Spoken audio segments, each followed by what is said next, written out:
Racikan Berita. Siap. Siap. Siap. Ya. Sudah siap, Pak? Baik. Untuk didesak bersama teman-teman dari ojol dan juga teman-teman dari buruh. Sudah siap? Siap? Baik, kita akan mulai. Desak Anies. Baik, buat teman-teman silakan duduk. Kecuali teman-teman yang teman-teman media, teman-teman kameramen, karena mereka akan mengambil gambar. Mohon izin ibu bapak sekalian, silakan buat teman-teman kameramen bisa tetap berdiri. Buat ibu bapak sekalian, kami mohon kesediaannya untuk duduk. Siap, duduk. Biar teman-teman semuanya bisa melihat. Siap untuk desak Anies? Siap. Siap. Baik ibu bapak sekalian, kami mohon izin untuk bapak ibu sekalian, mohon yang di sebelah kanan mohon dibantu untuk segera duduk. Ibu bapak sekalian sebelah kiri mohon izin untuk duduk dan tidak menghalangi teman-teman kameramen. Baik, silakan. Siap sudah? Baik. Terima kasih banyak buat teman-teman sekalian. Pak Anies, apa kabar? Alhamdulillah. Siapa? Sudah Alhamdulillah. Hari ini akhirnya saya bisa di Jakarta lagi. Kamu di Jakarta lagi. Dan terima kasih. Saya datang ke banyak desak Anies, tapi kelihatan ini paling banyak ya. Paling banyak. Siapa? Yang datang ribuan. Luar biasa. Betul. Semangatnya luar biasa. Dan gini, saya terima kasih.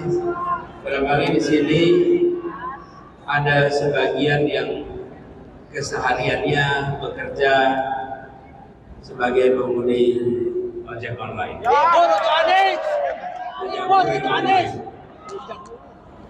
Saya ingin sampaikan terima kasih dulu karena Anda bisa bekerja di sana dan mendapatkan rupiah dan memilih untuk datang ke sini tanpa diberi rupiah.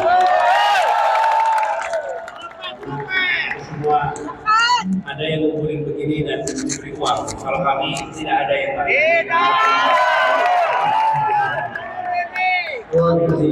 Buat teman-teman yang ikut hadir di sini, ini adalah satu pilihan untuk ikut berjuang bersama. Boleh kasih beri tepuk tangan buat mereka.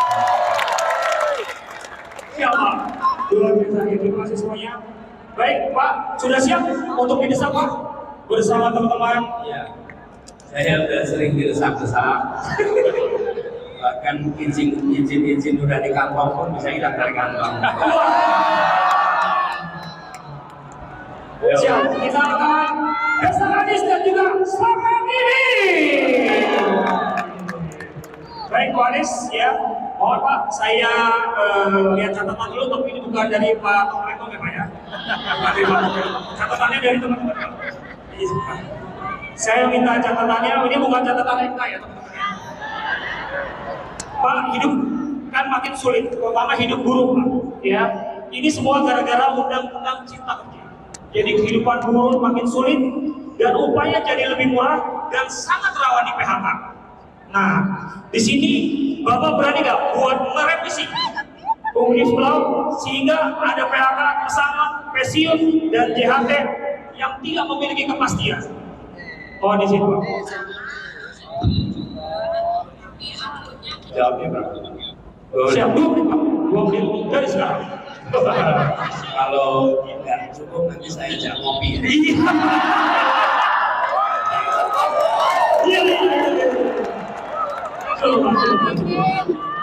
Siap. Ya, ini saya tegaskan sekali lagi bahwa kami berkomitmen untuk mengkaji ulang undang-undang cipta kerja agar aturan-aturan yang dipandang tidak memberikan rasa keadilan bisa dikoreksi untuk memberikan rasa keadilan. Dan kita tahu bahwa ini disusun untuk menciptakan lapangan pekerjaan. Tapi data BPS menunjukkan bahwa di era pasca undang-undang ini, bahkan bila dibandingkan dengan statistik di era kepemimpinan Pak SBY, pengangguran itu turun 5,3%. Di era Pak Jokowi turunnya hanya 0,73%.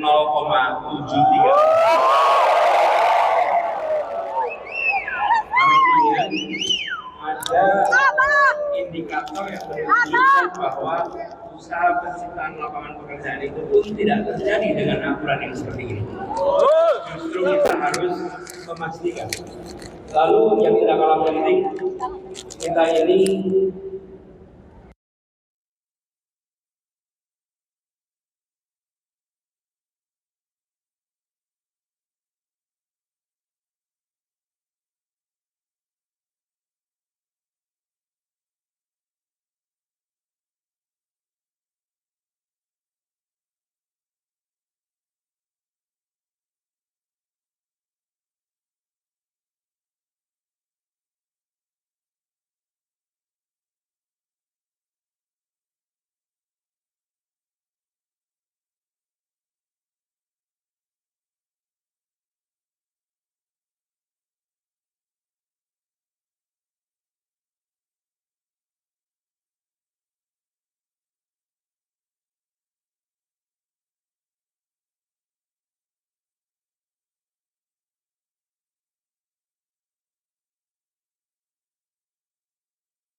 ada yang melakukan perubahan menjadikan mereka sebagai pekerja di dalam perusahaan online.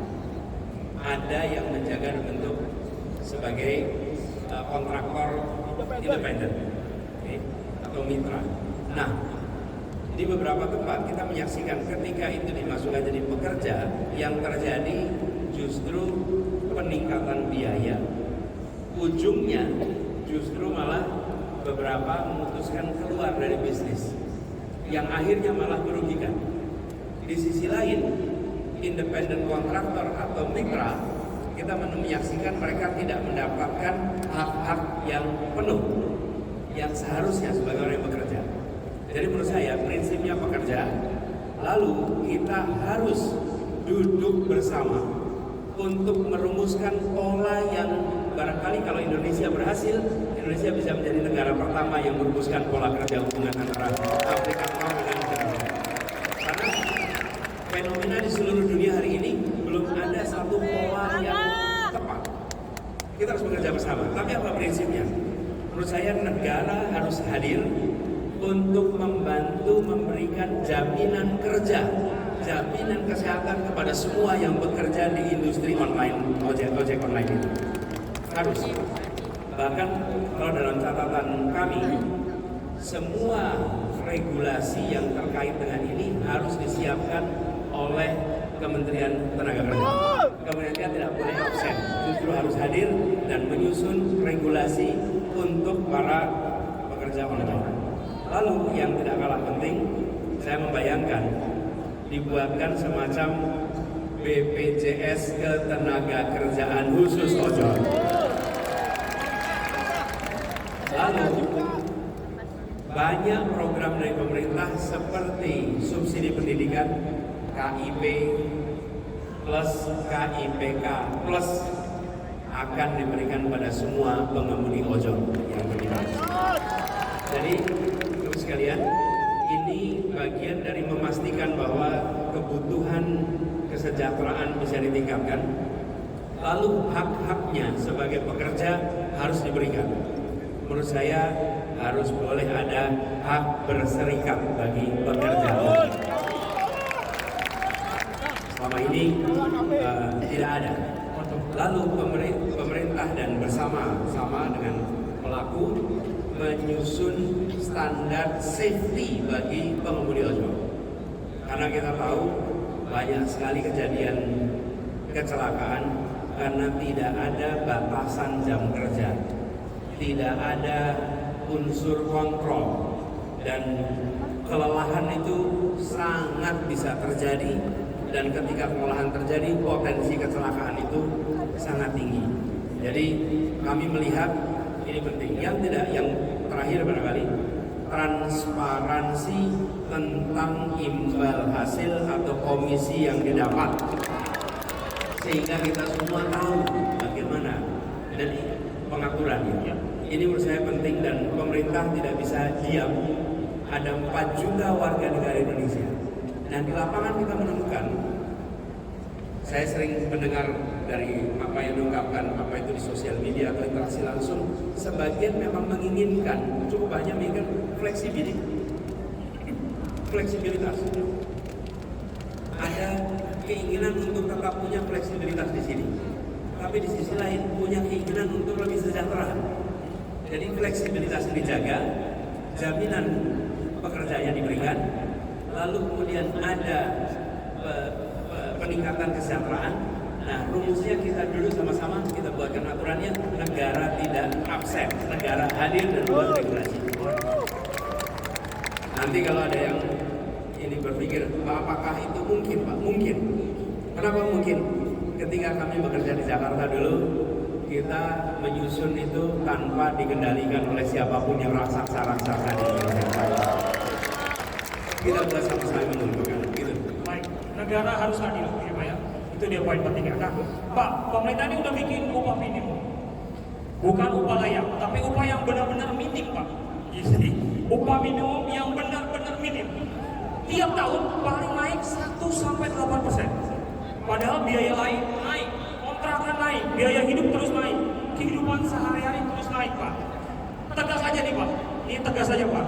Apa solusi Bapak untuk mengatur pengupahan supaya bisa meningkatkan kesejahteraan buruh?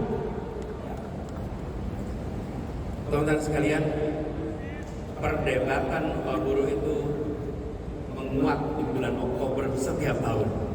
Ini semua teman-teman aktivis serikat buruh itu merasakan betul setiap Oktober. Apakah kita suka dengan situasi itu? Tidak. Dan tanya juga pengusaha, apakah mereka suka dengan situasi itu? Tidak. Sama-sama tidak suka, tapi sama-sama menjalani. Ini kan aneh. Betul tidak? Yang pengusaha pengen kepastian, yang buruh juga pengen kepastian. Tapi negara seperti membiarkan situasi ini. Betul tidak? Menurut saya kita harus duduk bersama, serius duduk bersama di tingkat kepemimpinan nasional, mengatur ini sehingga tidak setiap tahun menimbulkan ketidakpastian. Dan harus ada turunannya. Jangan UMP tiap tahun terus, sekali UMP terus sepanjang waktu. Nggak boleh. UMP itu pada masuknya aja, sesudahnya naik gitu. Betul tidak? Jadi, jangan juga kita hanya rame di UMP-nya.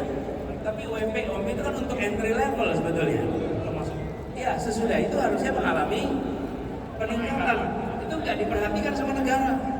Nggak dinaikkan, jaminannya nggak di... Macam-macam itu praktek-praktek seperti itu. Jadi, kami melihat satu, duduk bersama buruh, pengusaha, bahwa kita membuat sebuah mekanisme untuk diatur se-Indonesia dan lintas waktu. Tidak mungkin kita membuat satu aturan untuk semua tempat yang sama. Pasti ujungnya akan ada variasi, karena biaya yang berbeda-beda biaya hidup.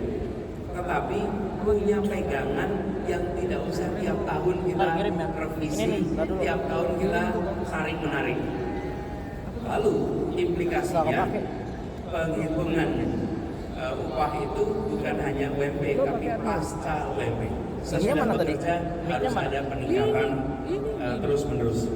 Lalu kami membayangkan penghitungan multi years ini melibatkan satu buruh, dua pengusaha, pakar ilmu perburuhan. Ini punya Lalu Komdul apa punya Bang Daeng? ini adalah pelibatan dari unsur lintas wilayah. Jangan hanya buruh dari Jakarta, Surabaya dan sekitarnya, tapi juga di seluruh Indonesia unsur-unsur dimasukkan sehingga hasilnya mencerminkan kondisi ke seluruh Indonesia. Lalu dipastikan bahwa dia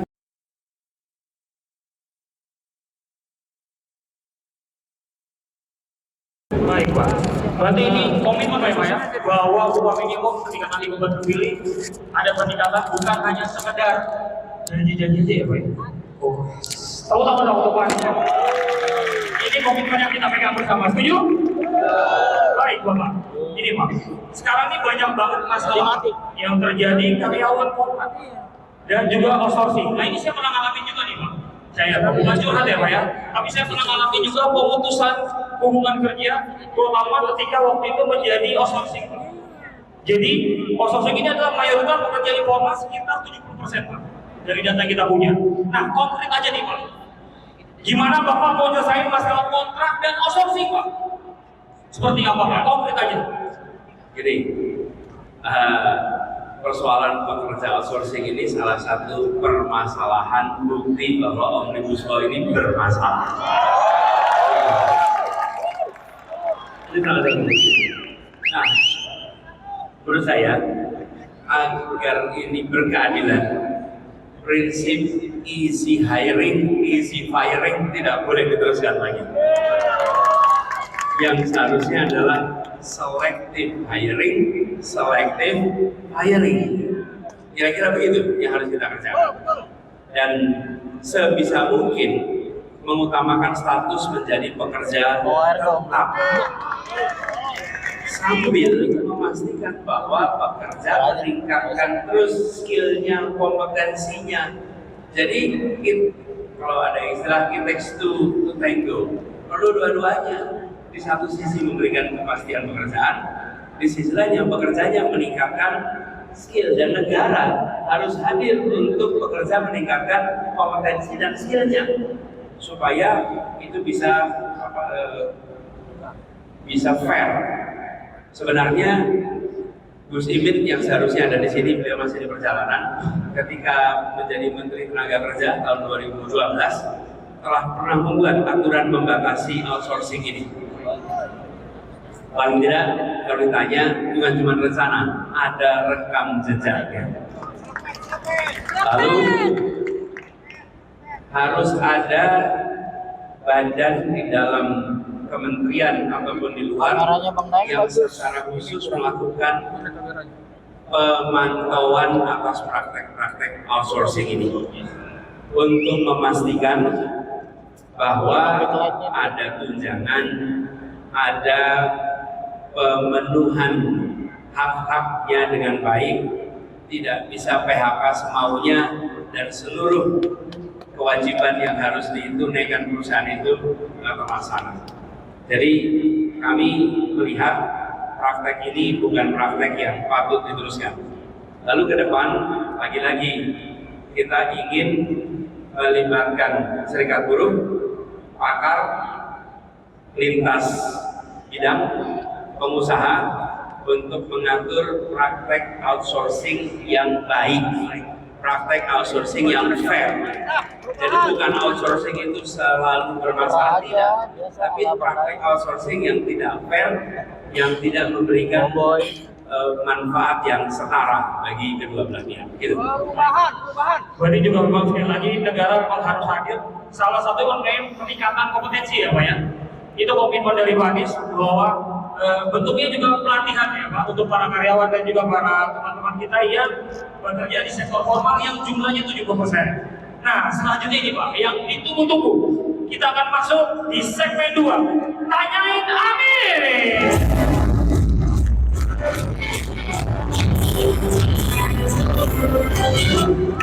Oke, sudah siap? Sudah siap. Oh di sini Pak, teman-teman akan bertanya. Kita dari mana dulu nih? Saya di sini ya. Sudah Pak, biar dipilih dulu biar hadir Pak. Iya. Baik. Nah gini, Pak dulu. Ya. Saya dari pengalaman berbagai desa yang naik ke atas panggung malah gak dikasih kesempatan. Fair ya. Jadi yang ditunjuk moderator nih. Ya, kalau kita semua naik ke panggung, itu namanya cawe-cawe.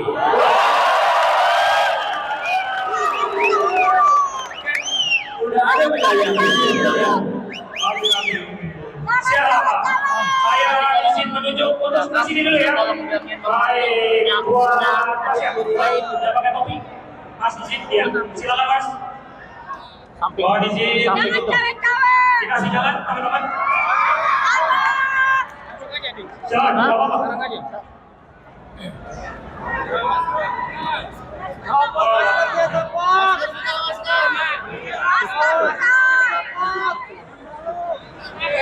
Assalamualaikum warahmatullahi wabarakatuh.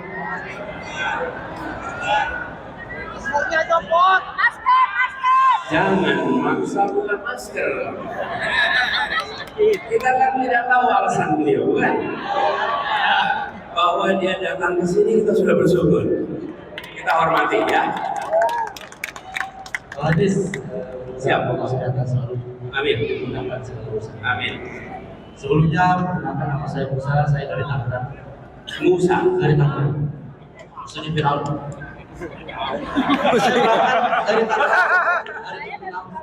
Ke sini jam 10 berdoa kemudian yang seharusnya saya mau mengantar istri saya untuk Christmas berobat. Tapi karena saya sudah menyiapkan, karena saya sudah niat, saya berusaha ingin datang karena saya ingin ada keluhan. Walaupun ini tadi katanya secara substansial, tapi saya ingin memberikan keluhan. Pertanyaan saya gini, saya umur 2042, lahir 2001. Saya seorang mahasiswa, saya juga seorang guru dan sekaligus juga ojol, memiliki istri dan anak satu umur 2 tahun. Saya merasa saya hidup di Tangerang Kota, walaupun tidak begitu menggeluti tentang perkembangan kota.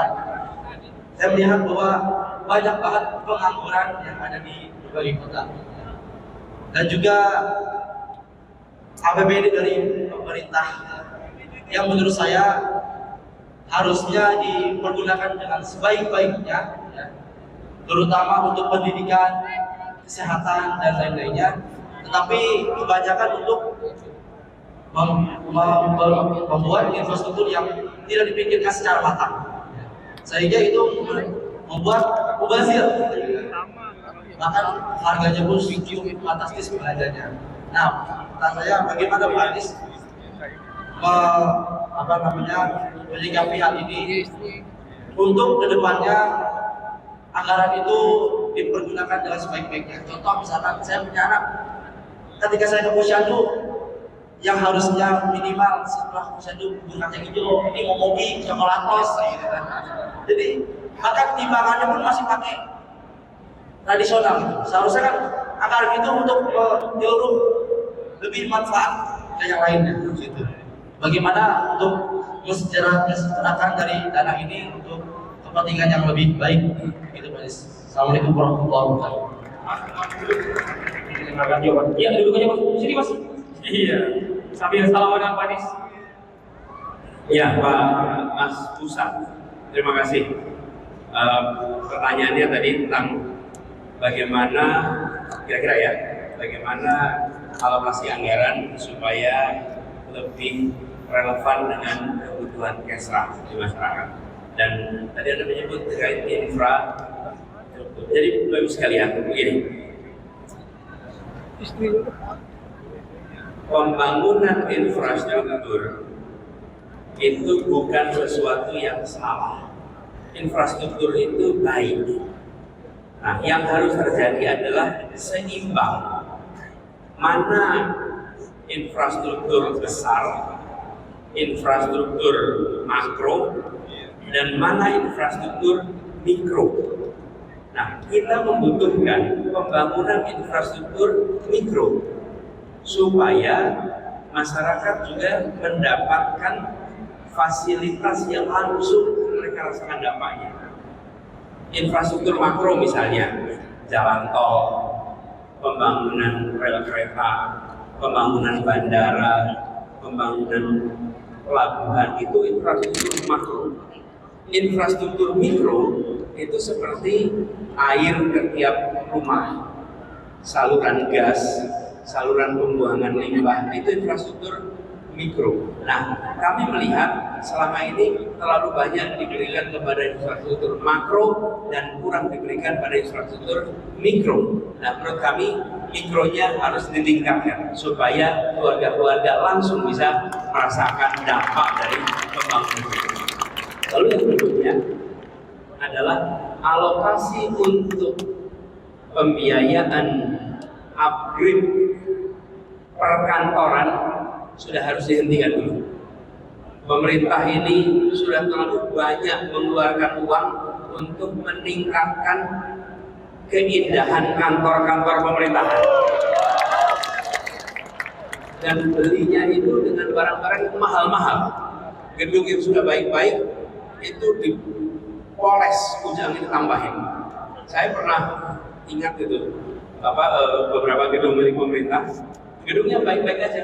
Saya lewat beberapa bulan kemudian ganti cover kacanya 100% diganti.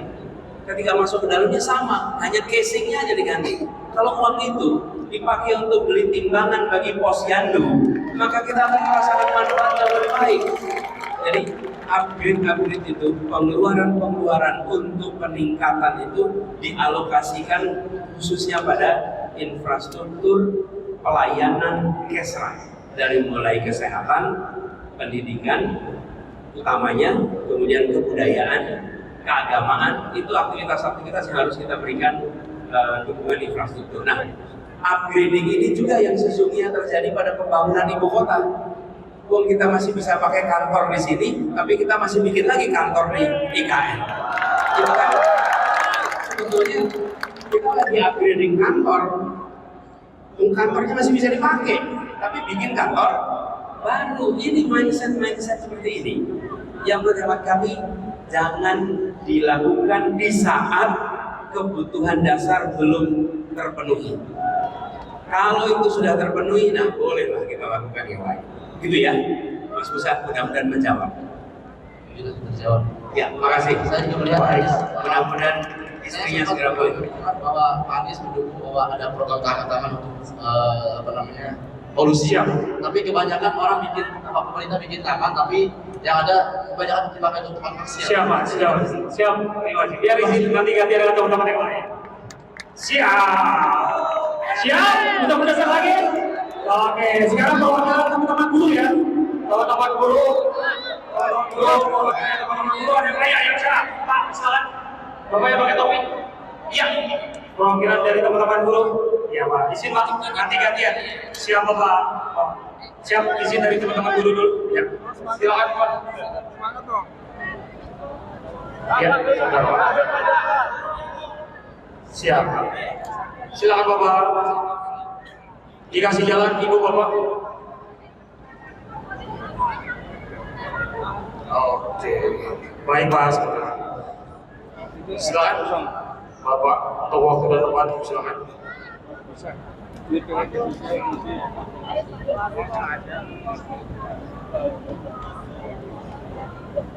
Assalamualaikum warahmatullahi wabarakatuh. Nama saya Dedi. Maaf, saya kebetulan bukan dari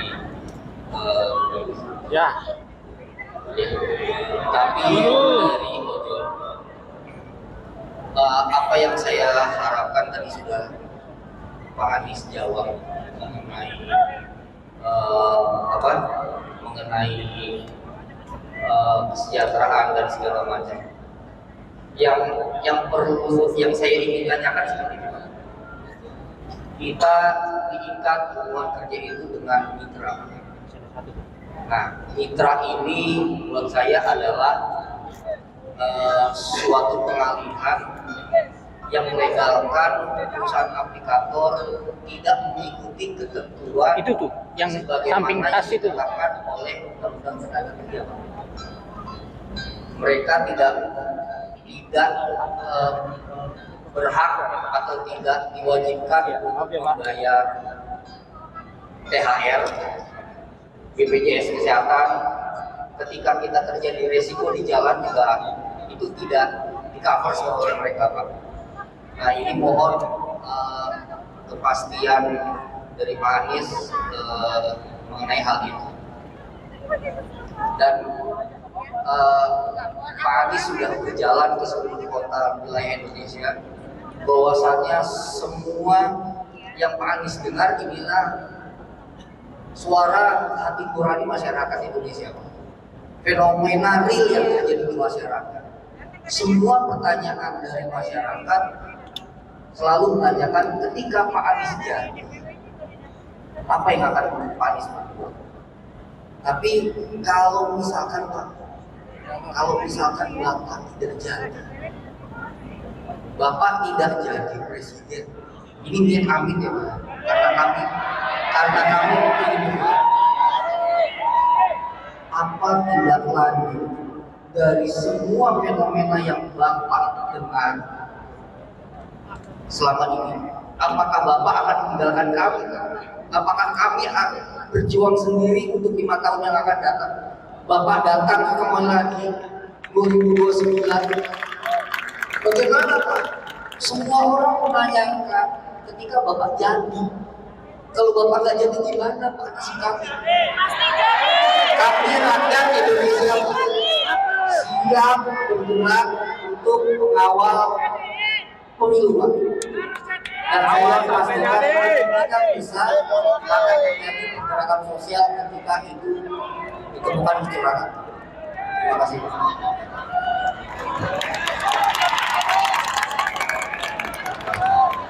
Kalau kata di sini amin aja dulu.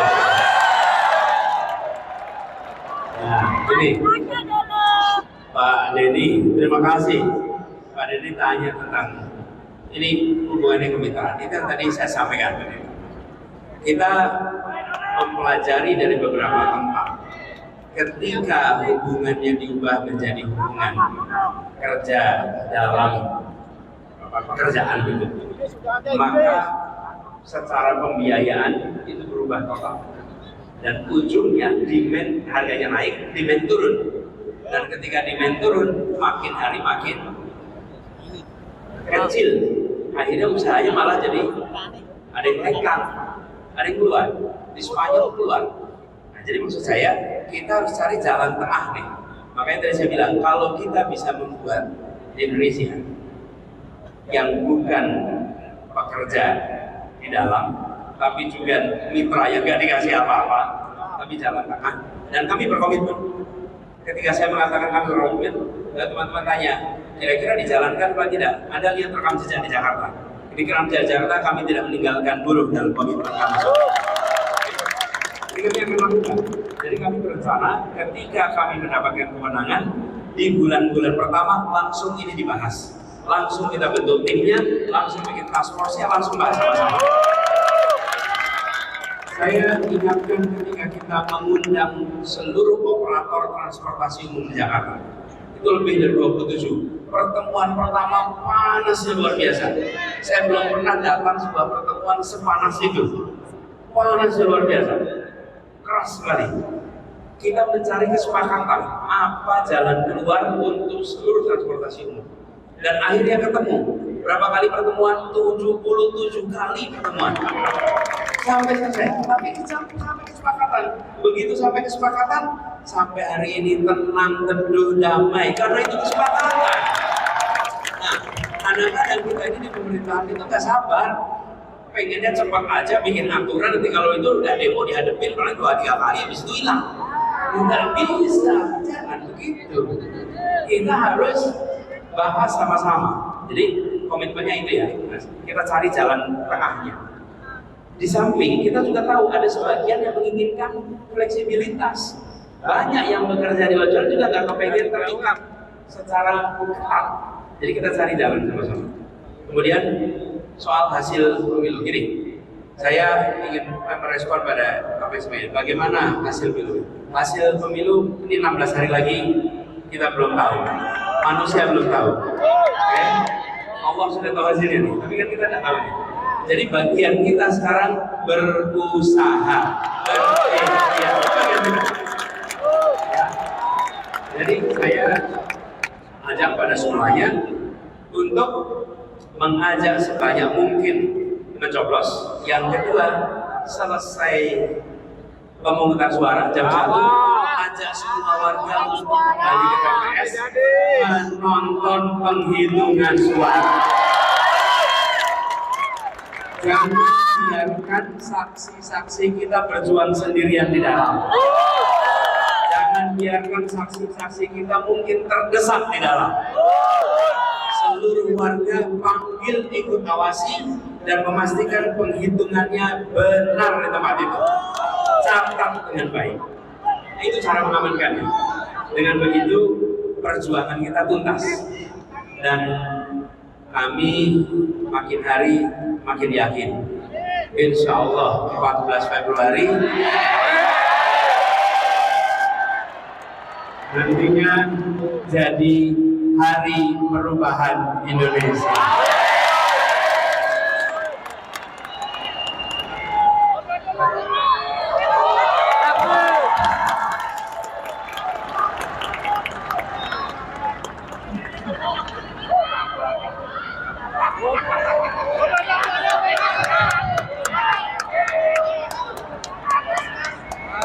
Terima kasih Bapak. Terima kasih. Baik, sekarang dari sini. Kami mohon ya teman-teman dari teman-teman yang perempuan, melakukan perwakilan perempuan. Baik, Ibu sekarang. Silakan Ibu. Perwakilan dari teman-teman kita. Dari sini, nanti dari sana. Ya. Dia hadir. Dari sana sudah, sekarang dari sini. Nanti dari sana ya. Yang ini dulu. Perwakilan dulu. Silakan. Siap, kami hadir dari semua sisi. Baik, silakan mohon dibantu. Bu, ini Bu. Bu.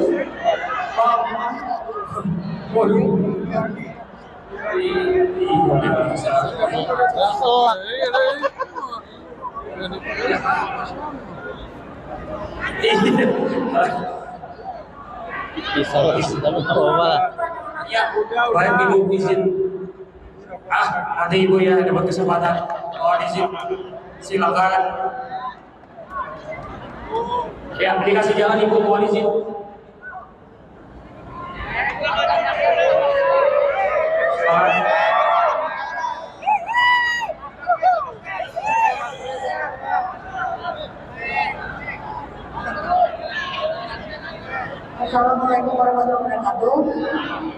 perkenalkan, saya dari buku Cikarang ya Bang. Dari buku Cikarang, lagi deh dari Cikarang ada nggak? Cikarang.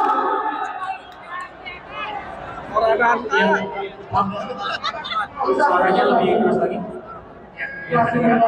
Ya, jadi Allah sebetulnya saya itu di keluarga yang salah satu tuh cuma saya, yang lainnya itu semua 02 Allah. Nah, di sini saya pengen meyakinkan keluarga saya karena sebetulnya keluarga saya itu banyak yang guru, tapi mereka punya pikiran kalau kita tuh mau milih presiden siapa saja, ya kita harus cari uang sendiri.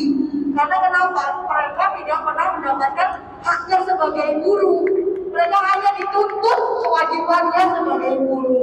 Nah, dan di sini tuh banyak sekali mereka tuh kayak masih kurang edukasinya untuk hak-hak apa sih yang bisa kita tuntut. Karena kenapa? Dari negara sendiri itu nggak terlalu memikirkan gimana sih biar rakyatnya ini bisa sejahtera sesuai dengan undang-undang ketenagakerjaan yang ada, dan mereka tuh masih kurang pengetahuannya sebetulnya. Nah, saya di sini mau tahu tindakan Anda untuk biar orang-orang ini tahu hak-haknya tuh seperti apa, karena banyak sekali. Misalnya nih ya, tanggal 1 Mei banyak yang demo kayak gitu. Mereka tuh mikir ngapain sih itu demo-demo, padahal si guru itu kan demo untuk kemakmuran kita sendiri, tapi masih banyak guru-guru terutama di Cikarang itu yang nggak peduli. Ini tuh bikin macet kayak gitu. Dan menurut saya tuh mereka tuh kayak menormalisasi hak-haknya yang udah ada, yang ada. Padahal kita bisa dapat hak yang lebih baik gitu. Nah, di sini kita pengen tahu tindakan dari negara sendiri kalau misalnya Abah jadi presiden, itu hak-hak yang harusnya kita dapat itu bagaimana dari negara itu ke perusahaan itu memberi hak kita yang sejujurnya harus menjadi hak kita kan. Nah, di situ juga Melisa.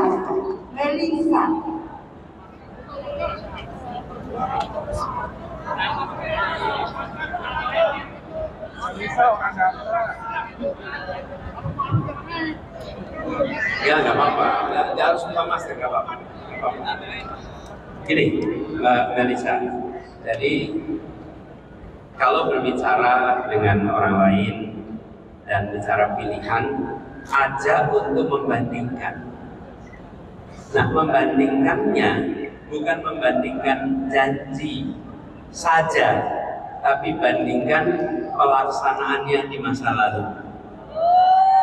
Karena itu paling mudah, kan udah kejadian kan. Kalau besok, kita belum tahu nih. Tapi kalau masa lalu kan kelihatan. Bila dahulu menunaikan yang dijanjikan, besok akan melaksanakan juga. Tapi bila dulu berjanji dan tidak dilaksanakan, ya besok juga nggak akan melaksanakan. Betul ya? Kalau janjinya akan bersama dengan rakyat terus, ya bersama rakyat terus sampai di akhir.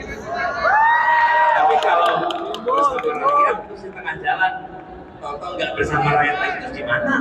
Ya, jadi Anda ajak begitu. Lalu yang kedua, kami ingin, insya Allah berkomitmen untuk memastikan agar ada badan khusus, unit khusus yang tugasnya merespon laporan-laporan tentang hak-hak yang tidak dipenuhi, yang tugasnya memastikan hak itu dipenuhi. Karena itu ada di dalam kontrak, itu ada dalam aturan, dan itu harus dilaksanakan. Pemerintah tidak boleh abai. Dan saya menemukan di kota-kota yang jauh dari Jakarta, di mana di situ seringkali perhatian media kecil, sosial media kecil, sehingga ketika terjadi penyimpangan dan pemerintah itu abai, buruh tidak bisa berbuat apa-apa.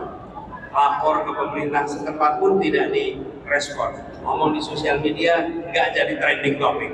Dan kalau ketahuan bisa muncul masalah. Karena itu kalau ada hari ini yang tetap datang pakai masker, hargai. Karena belum tentu itu memudahkan bagi yang bersangkutan kalau membuka masker. Betul nggak? Jadi dengan cara begitu kita melindungi. Gitu ya, Melisa. Terima kasih. Terima kasih. Baik, terima kasih. Terima kasih. Baik, ibu bapak sekalian, kita sambut Gus Muhaimin.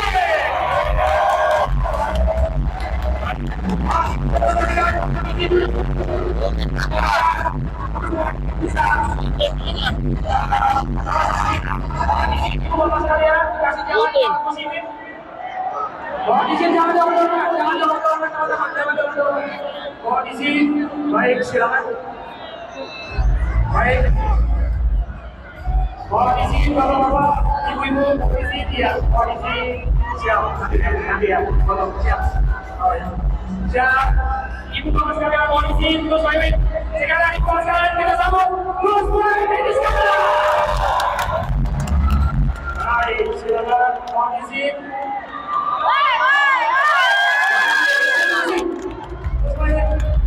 Terima kasih sudah hadir di tengah-tengah kita. Bapak Anies Baswedan dan Gus Muhaimin di sana.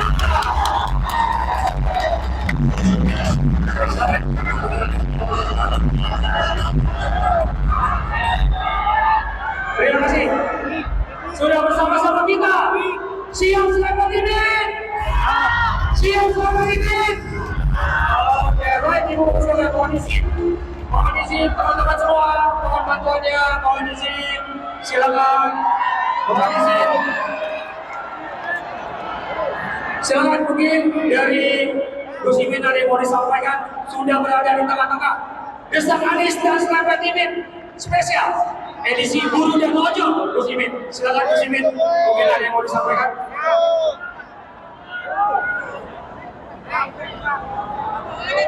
Assalamualaikum warahmatullahi wabarakatuh. Selamat sore, salam sejahtera untuk kita semua. Saya seumur umur baru sekali ini datang ke Desak Anies. Soalnya kalau saya datang khawatir terdesak saya. Alhamdulillah hari ini saya bisa bertemu semuanya, meriah luar biasa. Salam perubahan.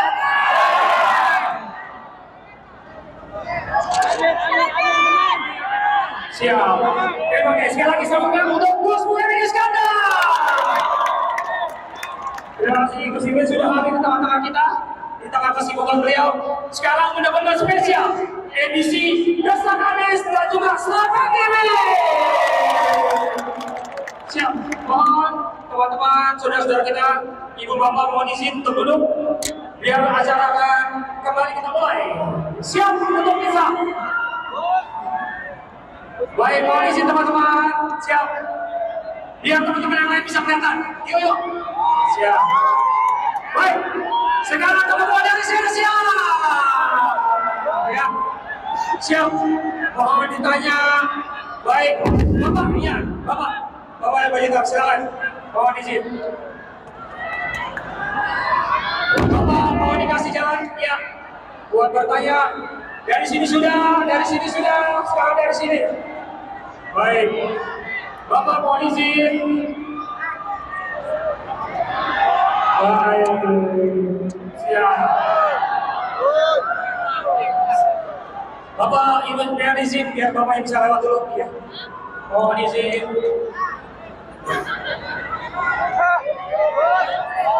Silakan Bapak.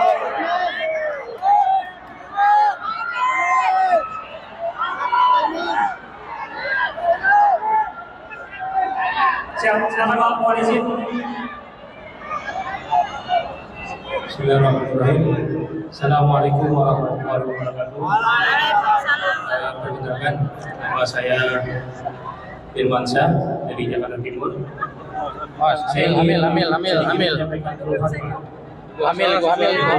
Hamil. Di tempat saya bekerja, walaupun dibuat perjanjian kontrak kerja, tapi dihitung harian Pak. Nah, saya ingin bertanya untuk solusi Bapak terkait beberapa perusahaan yang bandel, ya, yang tidak mengikuti aturan seperti apa gitu. Terus ketika kita menyampaikan keluhan atau pengaduan, justru konsekuensinya kita dikeluarkan dari pekerjaan tersebut. Dan jaminan apa buat kami ketika mengadukan hal-hal seperti itu? Tadi juga saya dengar Pak Anies ingin juga membuat suatu pengaduan ketika para pekerja ini. Jadi ketika pekerja ini yang mengadukan suatu keluhan, biar tidak terkena imbasnya, terutama ini untuk keluhan kepada para pengusaha-pengusaha yang masih bandel. Itu saja sih Pak pertanyaan dari saya. Terima kasih. Assalamualaikum warahmatullahi wabarakatuh. Waalaikumsalam.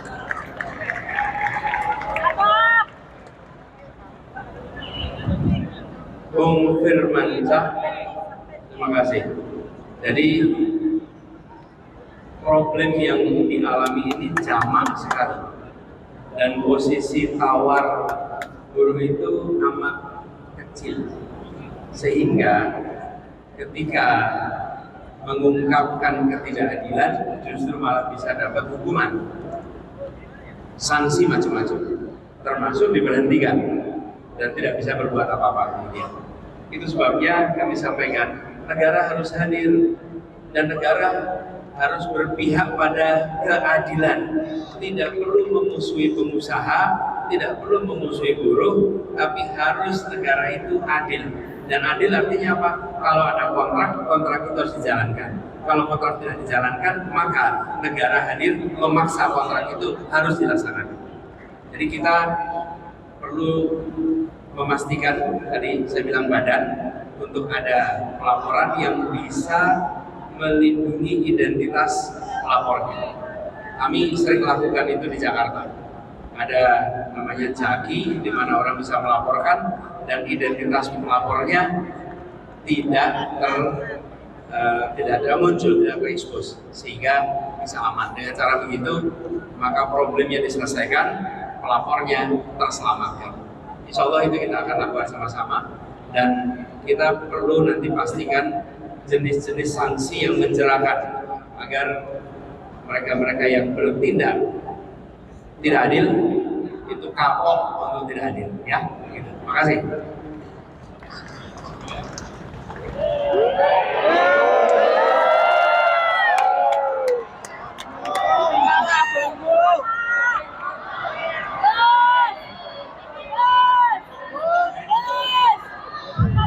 Baik, ada yang mau ditambahin dari Gus Pipit? Saya sedikit aja menambahkan, memang problem yang dihadapi masyarakat tadi itu problem umum. Ini semua akibat tidak kurang dari 50 juta pekerja kita pada posisi informal.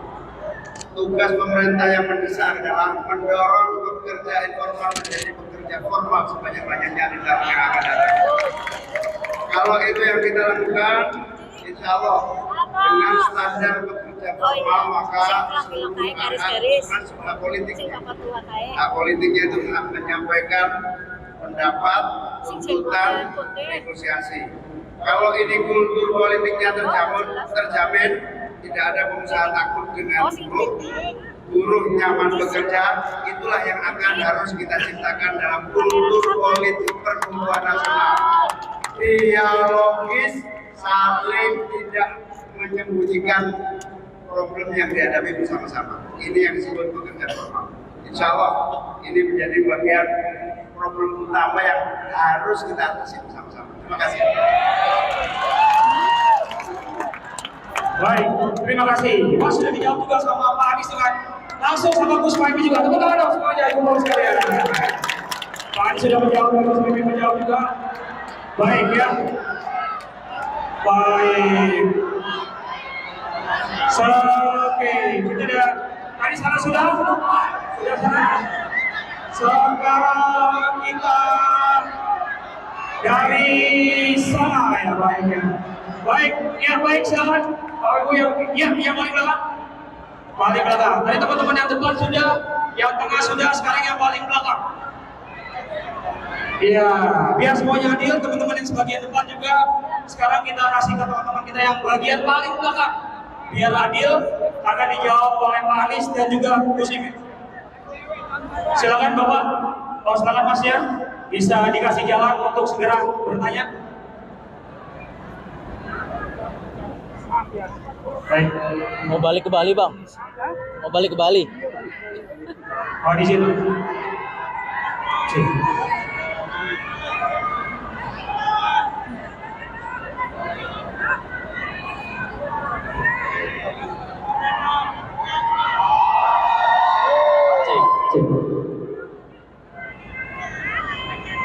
Baik, sebelumnya Assalamualaikum warahmatullahi wabarakatuh. Om Swastiastu, Namo Buddhaya, salam kebajikan buat kita semua. Yang saya hormati Pak Anies dan Gus Muhaimin yang telah bersedia hadir di depan kita semua, dan saya hormati buat seluruh warga Indonesia yang hadir pada siang hari ini. Perkenalkan, nama saya Rian Setiawan, saya salah satu seorang jurnalis dari Deduktif.id. Terima kasih buat teman-teman media yang ada di sana. Untuk pertanyaannya langsung saja. Saya mau bercerita sebelumnya Gus Muhaimin, apalagi Gus Muhaimin kan mantan Menaker ya. Saya pada tahun Desember 2023 kemarin saya adalah korban PHK dari media saya. Tapi alhamdulillah beberapa waktu kemudian saya mendapatkan pekerjaan di tempat lain, media lain. Yang saya mau ceritakan adalah saat ini jurnalis media itu rentan banget menjadi korban PHK karena dengan alasan perusahaan-perusahaan itu melakukan efisiensi, kerentanan PHK. Dan kemudian kedua, banyak teman-teman media yang tidak mendapatkan jaminan hari kerja, jaminan hari tua, BPJS dan sebagainya. Itu pertama, tentang kesejahteraan jurnalis. Dan kedua, banyak banget jurnalis-jurnalis itu yang memang awalnya dia harusnya bekerja menjadi seorang jurnalis yang melakukan reportase atau melakukan pemberitaan, tapi banyak banget jurnalis yang disuruh mencari iklan dan sebagainya, sehingga banyak banget jurnalis yang harus disuruh multitasking. Tapi sementara kesejahteraan mereka tetap biasa aja, sangat minim. Itu kedua. Dan ketiga, jurnalis ini rentan sekali dikriminalisasi, Pak. Dikriminalisasi oleh ini pengalaman kami di lapangan. Ketika kami melakukan sebuah liputan, kami dikriminalisasi oleh tim keamanan dari beberapa paslon, kemudian dari beberapa parpol itu dikriminalisasi, diancam, kemudian bahkan banyak banget teman-teman perempuan yang mendapatkan pelecehan seksual, Pak. Jadi kami ini jurnalis, kami rentan mengalami kriminalisasi, intimidasi dan juga pelecehan seksual. Nah, inti dari itu semua, bagaimana ketika nanti Pak Anies menjadi presiden dan kemudian Gus Muhaimin menjadi presiden, bagaimana cara kalian berdua ini memberikan kesejahteraan dan keamanan bagi kami nih, para jurnalis, agar kami bisa bekerja sesuai dengan kerja-kerja jurnalis dan kemudian kami juga mendapatkan keamanan. Terima kasih, Pak. Terima kasih. Tepuk tangan untuk jurnalis Indonesia. Jadi ini profesi yang spesial, memiliki ruang lingkup kerja yang khusus, pola hubungan kerja yang khusus. Tapi sebagai pekerja biasa, tentu jurnalis sejak mulai masuk sampai kemudian bekerja harus mendapatkan yang namanya hak-hak normatifnya.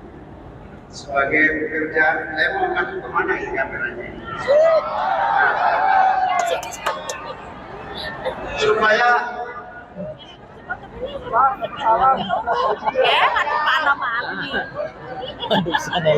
jadi profesi jurnalis sama dengan pekerja yang lain. Begitu masuk, harus masuk menjadi bagian dari pekerja yang mendapatkan hak normatifnya. Sedangkan sebagai profesi yang spesial, tentu seorang jurnalis memiliki berbagai kelebihan berbeda dengan profesi-profesi yang lain. Tentu standar mulai dari tunjangan dan berbagai hak-hak normatif lainnya yang harus dipenuhi. Akan tetapi kalau terjadi pola hubungan kerja yang bermasalah, maka sekali lagi harus diatasi 3 tahap. Tahap yang pertama mediasi, tentu saja dialog. Lagi-lagi dialog ini penting. Ini semua problem yang disampaikan tadi termasuk yang kedua sama. Pada dasarnya ketika ekonomi kita sudah membaik nanti, pada dasarnya kita ingin kita dorong seluruh pekerja sektor informal yang diposisikan sebagai pekerja non formal ini kita dorong menjadi pekerja formal. Jadi 50 juta itu nggak kecil, pengusaha juga butuh hidup, kerjanya juga tidak boleh diabaikan hak-hak normatif. Dari situlah kita mulai membahas kewajiban pemerintah, yaitu menjaga dan melindungi hak-hak normatif para pekerja kita. Sehingga selain tripartit tahap yang ketiga, kalau dua pihak sudah nggak mampu, maka tripartit bisa melibatkan pemerintah menjadi bagian dari solusi PHK. Yang ketiga ini sudah dan rata-rata kalau tripartit teratasi, maka yang kedua kita bisa masuk ke yang paling akhir adalah peradilan. Peradilan untuk mengatasi perbedaan pandang tentang hak-hak yang melekat pada seorang pekerja. Dan memang jurnalis ini profesi yang istimewa sehingga kita harus hati-hati karena di akhir-akhir ini banyak sekali kriminalisasi maupun upaya-upaya mengganggu hak-hak profesional para jurnalis.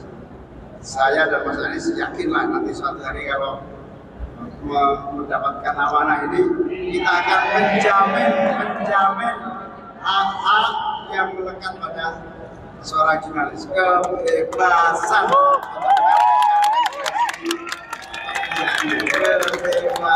perlindungan hukum itu mutlak. Saya kira itu mungkin Mas Anies tambahin. Terutama yang aspek tadi kriminalisasi.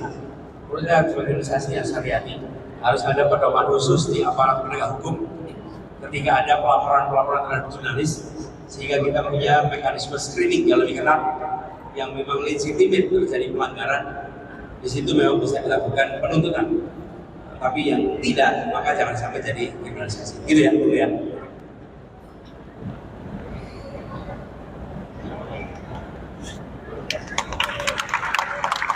Jadi warga Tanah Merah yang sering ketemu sama-sama kalau datang ke Tanah Merah. Ya.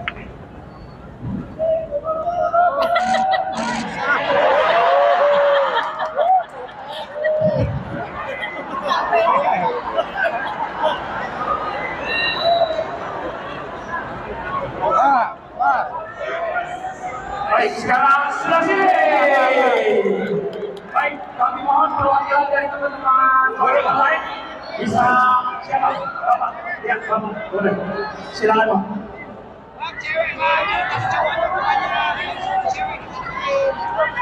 Silakan, Bapak.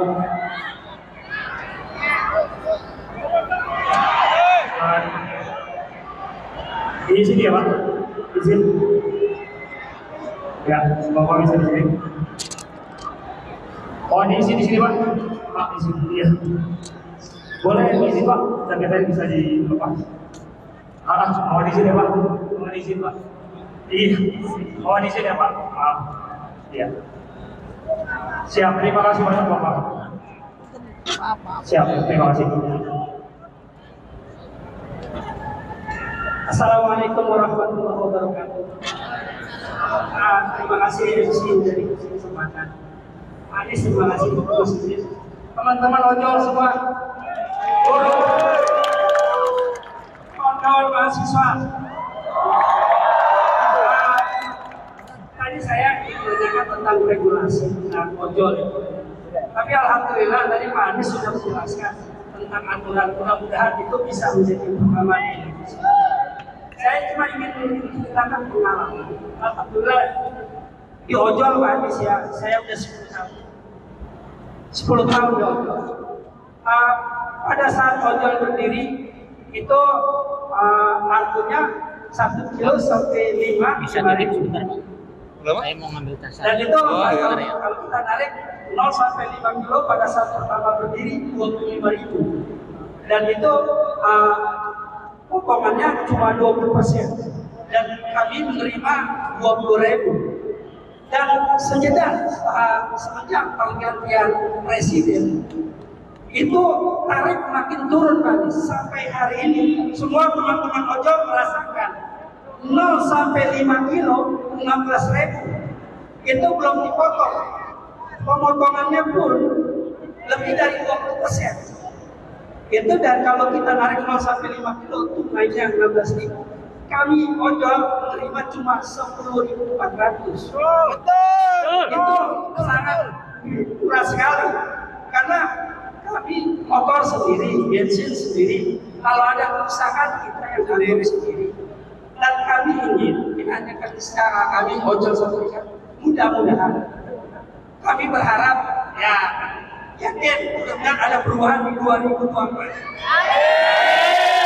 Untuk semua, dan kami berharap tarif itu kembali normal karena kami merasa sebagai ojol kami tidak ingin anak kami menjadi ojol. Kami ingin kami ojol anak kami bisa jadi sarjana.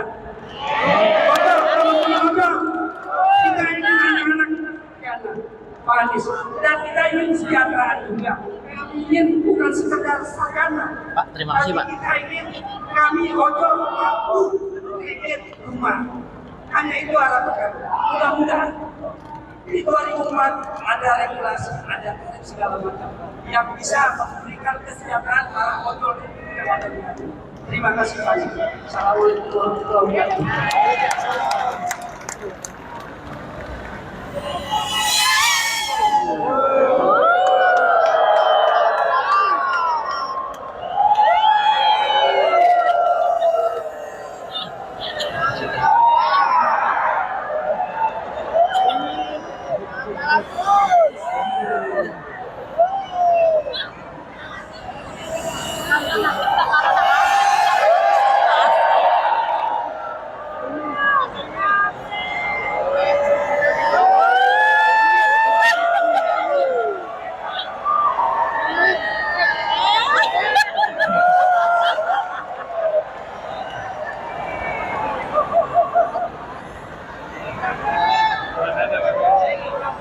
Itu namanya drone online.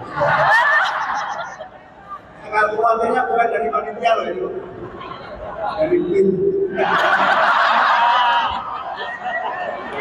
Koplak.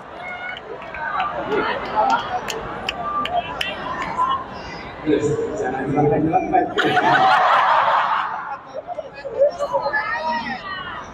Ya, Bung Abaludin. Ya, Bung Abaludin yang tadi disampaikan, tadi kita juga sudah bahas. Tapi terima kasih atas ceritanya. Dan menurut saya inilah semangat yang harus dimiliki oleh seluruh pelaku usaha di Indonesia. Apa yang penting? Apa yang dikatakan Bung Abaludin tadi? Ketika kita berpikirnya jangka panjang dan mau melihat ini jangka panjang, maka itu akan menguntungkan bagi seluruh pelaku usaha. Saya ilustrasi, ketika pengemudi ojol mendapatkan pendapatan yang minim,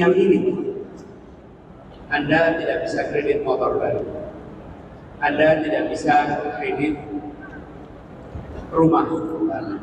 Artinya, Anda tidak ikut di dalam komponen yang punya daya beli yang juga menguntungkan industri. Kalau pengemudi ojol bisa menabung, bahkan bisa kredit, maka industri motor juga akan diuntungkan karena penjualan motor akan meningkat. Ketika dia punya daya beli, dia bisa kredit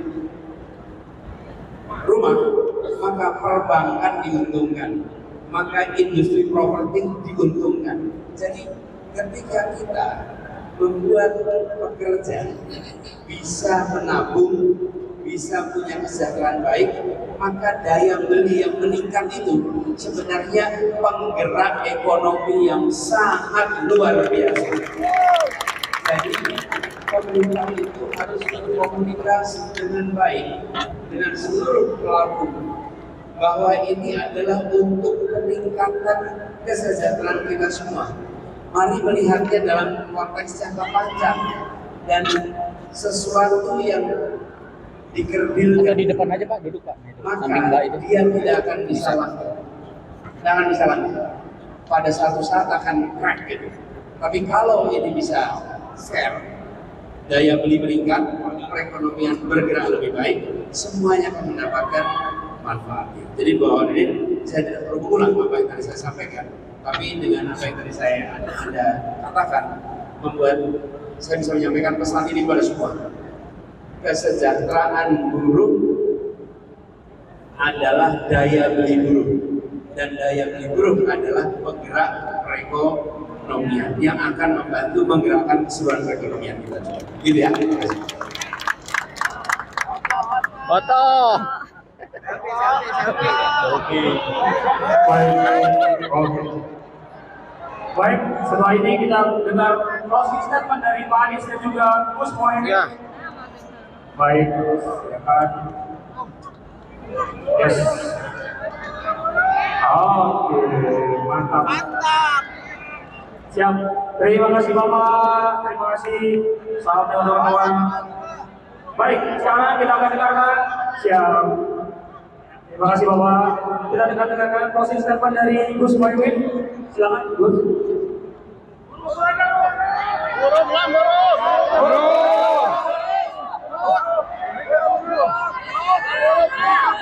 Baik. Silakan buat ibu tadi mohon izin. Tadi sudah menjadi perhatian untuk langsung bertanya. Singkat ya Bu. Ya, hati-hati Bu tadi. Ya.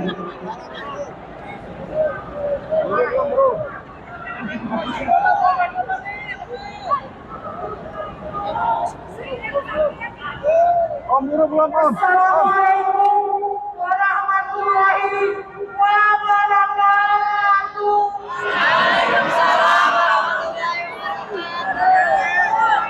Hai Tuhanku.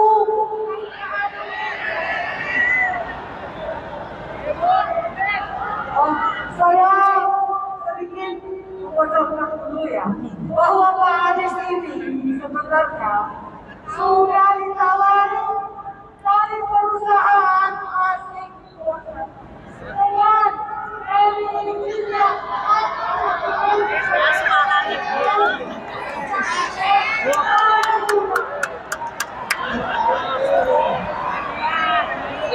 Tapi demi Bumi Pertiwi, ya tidak berteman. Pertanyaan saya.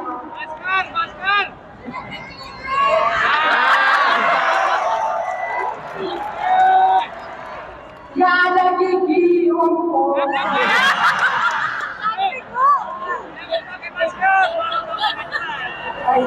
Izinkan Ibu menyampaikan pertanyaan.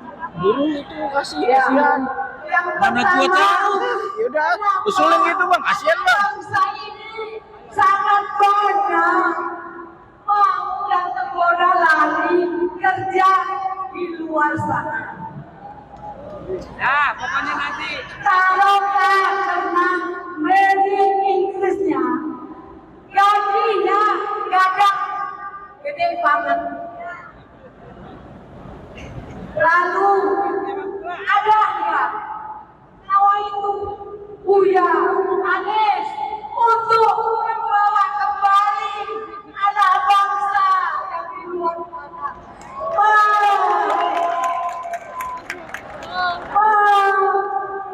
Majukan negara kita ini. Kalau memang dia ada, saya jamin bila bahwa 2 kali 5, bila perlu 2 kali 3 kali 5. Kalau boleh, ya namanya usaha. Kayak Jokowi dong. Terima kasih Pak Anies. Bapak sudah sampai di papan tinggi kuburan Sek yang Bapak lihat itu jiran saya. Tolong Bapak, tolong banget. Ojol ini dibentuk kayak Transjakarta. Kenapa Transjakarta itu punya perlindungan? Teman-teman satu yang dibawanya. Tolong banget anak-anak kita ojol ini diperjuangkan. Syukran kasihan. Assalamualaikum. namanya siapa Bu?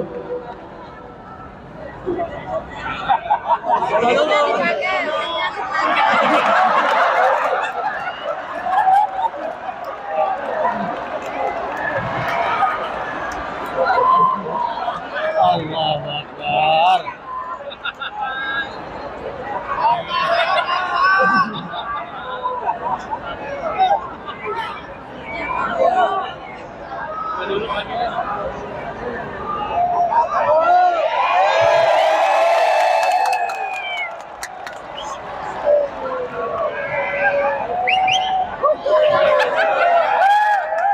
Siap.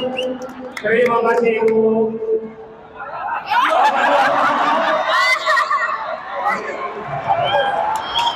Kak Imin nggak diajak. Siap. Terima kasih Ibu. Silakan tepuk tangan. Terima kasih Ibu. Terima kasih banyak. Juga. Baik, langsung saja kita akan closing statement dari Gus Imin. Mohon Gus untuk closing statement. Ya. Terus saya baru datang langsung terima kasih. Mas Anies, ibu-ibu, bapak-bapak, hadirin sekalian yang saya muliakan. Bu Anies, dari ada istri saya juga ternyata. Dari tadi nggak kelihatan. Pertama saya mohon maaf terlambat karena saya tadi dari Yogyakarta langsung balik sini dan senang sekali luar biasa semuanya hadir penuh semangat, cita-cita kita sama, problem yang kita hadapi sana sama. Tapi saya menangkap temuan baru Mas Anies. Ternyata semangat perubahan itu merata di seluruh Indonesia. Kalau ditanya siapa pendukung perubahan, ternyata saya sudah menemukan adalah rakyat. Suara perubahan adalah suara rakyat. Suara perubahan adalah suara yang betul-betul diinginkan oleh seluruh rakyat kita. Jadi kalau ada rakyat, ditanya pasti jawabnya kami mendukung perubahan secepat-cepatnya. Waktu tinggal 16 hari, mohon doanya, mohon dukungannya, mohon kerja kerasnya. Semua bekerja, selamatkan suara rakyat, suara perubahan. Satu lagi, ada yang berusaha menghipnotis seolah-olah mau menang satu putaran.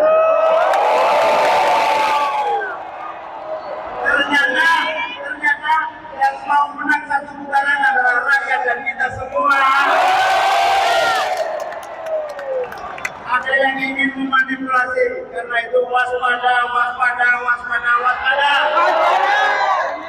Siap waspada? Mari menangkan perubahan dan jangan biarkan kecurangan terjadi. Saya ingin mengingatkan para wasit, para aparat kepolisian, jangan memihak ataupun menggunakan kekuasaan. Ini ya, pemilu itu agenda bangsa. Kalau pemilu itu cacat, akibat ada manipulasi, akibat ada kecurangan, percayalah pemerintahan yang terbentuk akibat kecurangan tidak akan mendapatkan kepercayaan dan hasilnya hanya ada kegagalan. Karena itu harus kita jaga, kita pelihara, kita wujudkan pemilu yang jujur, bersih, demokratis, adil. Jadi ini bukan agenda Mas Anies, agenda Muhaimin, agenda para peserta pemilu, ini agenda bangsa. Mari kita jaga bersama-sama. Terima kasih. Baik, terima kasih Gus Imin. Dan sekali lagi kita manfaatkan juga closing statement dari Bapak Anies. Mohon izin Pak. Ya, tapi ini juga tadi gue saya bilang ini Pak Roma. desak itu sudah Romai Rama. yang ke-21 kali. Dan tadi saya bilang di ruangan ini masanya ini adalah desak yang terbesar terbanyak. Nah, saya ingin undang, mumpung di sini ada istri kita berdua, Jin, ajak ke depan yuk. Dari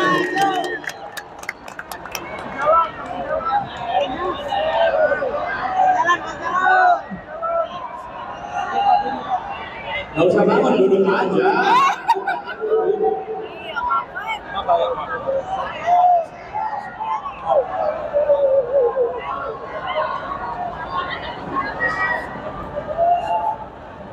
Situ ya semua, tapi jangan kiri. Cokok ya.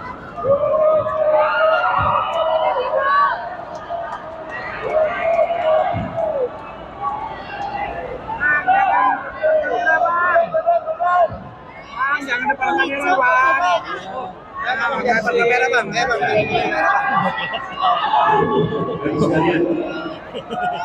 Nanti ada kamera mana ini? Tapi sebelum kita mengakhiri, saya ingin sampaikan pada teman-teman semua. Hari ini kita membahas bersama-sama. Hari ini kita membahas sama-sama persoalan buruh dan ojek online. Teman-teman semua, Anda bisa membandingkan ada 3 pasang calon. Ada 3 pasang calon. Kalau di bawah boleh. Mana yang secara jelas memiliki rekam jejak terkait dengan perburuhan. Gantian. Yang kedua, Neo dari mana ini? yang mau mengadakan Ambil aja. terbuka persoalan-persoalan perburuhan dan ojek. Artinya apa? Buat yang hadir maupun yang menonton di luar sana, Anda mendengarkan jawaban saya dan Gus Imin. Sambil mendengarkan, Anda menakar. Saya setuju 100%. Saya setuju 80%. Mungkin saya setuju 70%. Tiap orang pasti beda-beda tingkat kesetujuannya. Oke? Itu fair. Tapi yang pasti, teman-teman tahu apa yang menjadi pikiran kami berdua. Daripada teman-teman sama sekali tidak tahu samanya berapa persen. Menyamakan tidak cukup dengan foto, dan kita pernah mengalami foto yang kemudian kebijakannya berbeda dengan fotonya. Fotonya nampak merakyat, kebijakannya. Karena itu kebijakan jangan dianggap bisa otomatis merakyat hanya dengan melihat foto. Mana udah? Memang kita memasang foto itu. Habis dari sini. Deklarasi. Habis dari sini. Dia mengambil itu lagi. Jadi pesan kami tadi juga ada yang tanya, bisa dengan keluarga yang mungkin beda pilihan, bandingkan. Setelah bandingkan, ambil keputusan. Dan kami yakin kalau sudah dibandingkan, insya Allah akan sehat, objektivitas, kita akan bisa jelas pilihan. Ya. Lalu, teman-teman sekalian, tadi ini kebetulan kita desak ke Jakarta, mungkin belum tentu akan ada desak Jakarta lagi sampai tanggal 14 Februari. Jadi meneruskan yang disampaikan Gus Imin. Bisa dimulai Bung Anies. Saya mewakili seniman film Indonesia dan saya musik Indonesia. Turun ininya turun. Ingin bertanya kepada Bung Anies dan Bung Muhaimin, kalau nanti jadi presiden dan wakil presiden, apa yang Anda untuk kemakmuran para seniman film dan musik? Karena yang saya tahu Ada Bang Haji Romai Rama. Korea, kita dunia telah mengenal K-pop, dunia mengenal drakor. Itu karena pemerintahnya peduli dengan para seniman. Dan dengan demikian, itu tentu akan menjadi nilai tambah devisa negara buat Korea. Begitu juga kita tahu Amerika Serikat, bahwa devisa negara yang terbesar bukan dari sumber daya alam, tetapi ternyata dari sumber daya seni.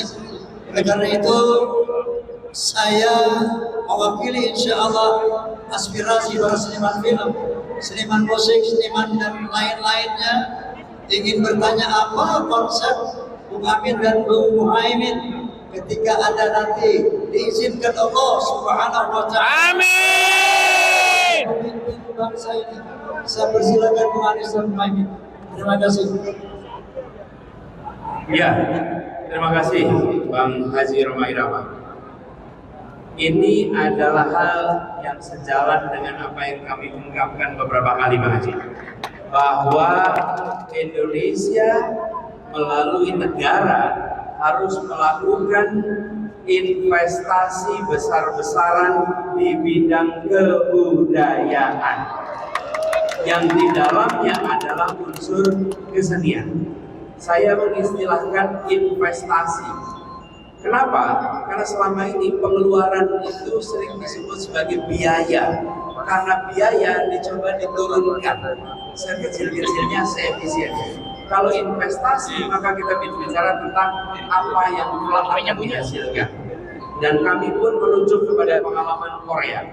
Tahun 80-an pertengahan, 90-an awal, mereka serius investasi. Dan apa yang terjadi ketika investasi dilakukan? Para pekerja seni mendapatkan kesempatan untuk berekspresi. Pembangunan tempat-tempat untuk ada pertunjukan, alat-alat yang negara hadir untuk menyiapkan. Bahkan kalau kita lihat di sini, bioskop saja, bioskop contohnya nih, hanya 22% sekarang ini wilayah yang memiliki bioskop seluruh Indonesia. Alat-alat produksi.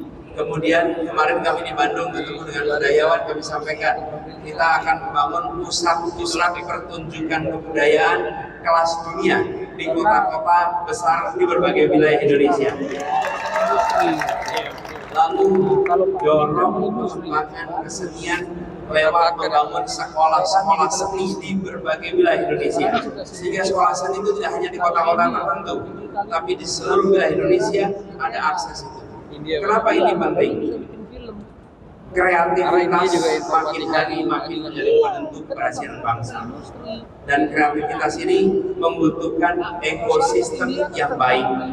Negara hadir invest di situ. Jadi insya Allah nantinya Pak Haji, kami akan serius ini, alokasikan anggaran yang cukup, seniman punya ruang untuk berekspresi, insya Allah kesejahteraannya meningkat, dan kita akan bantu siapkan jaminan sosial untuk pekerja-pekerja. Hidup amin! Agar mereka punya rasa tenang.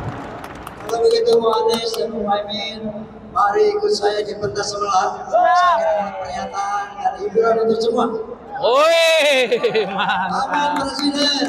Amin Presiden.